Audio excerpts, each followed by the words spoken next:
চলমান যুদ্ধবিরতির মাঝেই ওয়াশিংটন ও তেহরানের মধ্যে নতুন করে সামরিক সংঘাতের মেঘ জমতে শুরু করেছে। এরই মধ্যে নিজের সামাজিক যোগাযোগ মাধ্যম ট্রুথ সোশ্যালে একটি রহস্যময় ছবি শেয়ার করে বিশ্বজুড়ে তোলপাড় সৃষ্টি করেছেন মার্কিন প্রেসিডেন্ট ডোনাল্ড ট্রাম্প।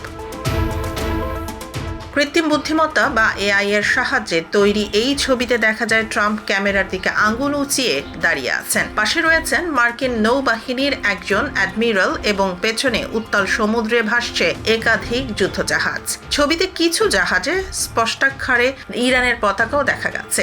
ছবির ক্যাপশনে ট্রাম্প রহস্য বজায় রেখে লিখেছেন কাম বিফোর দ্য স্টর্ম, যার বাংলা অর্থ ঝড়ের আগের নীরবতা। কোনো ব্যাখ্যা ছাড়া দেয়া এই পোস্টটি মধ্যপ্রাচ্যে বড় ধরনের সামরিক অ্যাকশনের জল্পনাকে বহুগুণ বাড়িয়ে দিয়েছে।